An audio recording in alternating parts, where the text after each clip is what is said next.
I met Peter Madison, a real sleaze bag. He'd come and chat with me, but he would just stare at my crotch and talk. What's a roach in that album? Glenys Kinnick was adorable. I like Patricia Hewitt as well. I met all of them. They're lovely. Sharing our offices with Susie Figgis, the casting director. So I'd go up to her and ask, can you see me in any kind of role? And she said, well, maybe an Anthony Perkins type role. So in other words, an axe-wielding maniac who doesn't understand the meaning of the word discretion.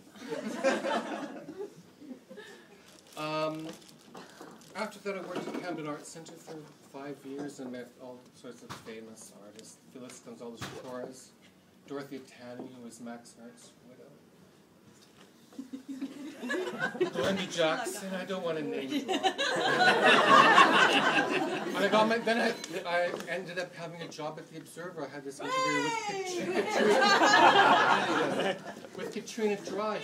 Remember Katrina Dry? Yeah. She sends her love.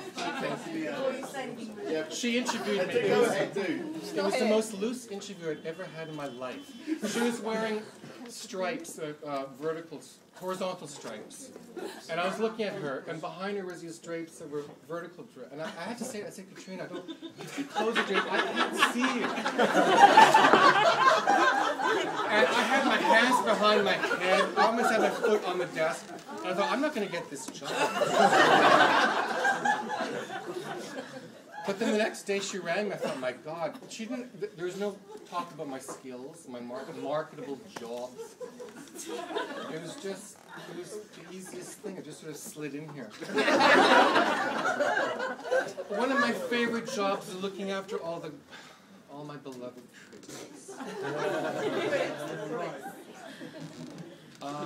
I'd organize their flat, their beautifully appointed apartment in Edinburgh. Yay! Thank you very much.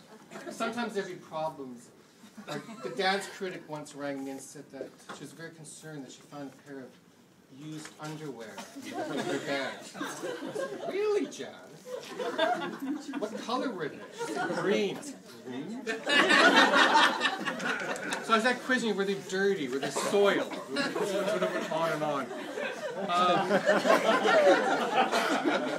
So the next letter I wrote to all the critics about the flat, I just said, as some of you may know, we have had to hire a smaller but no less elegant flat this year. I respectfully ask that all flat users be as clean and tidy as possible. We'll hear no stories this year of used men's undergarments hidden in bed sheets or tales of dubious personal hygiene in the bathing and toilet areas.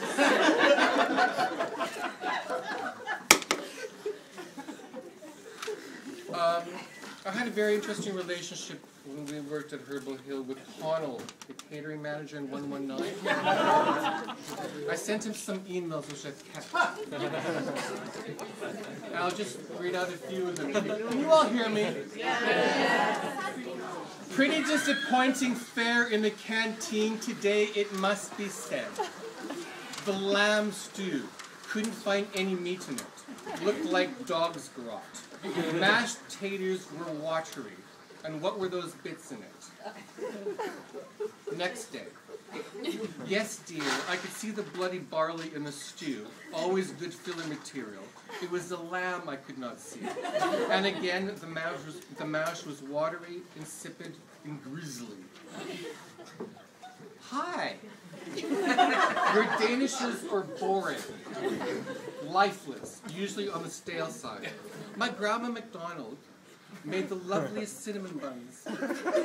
Please try to get some cinnamon Danishes in without raisins or sultanas on them. Thank you. That's why they fired all this stuff. Next message. Rip off. The ginger cake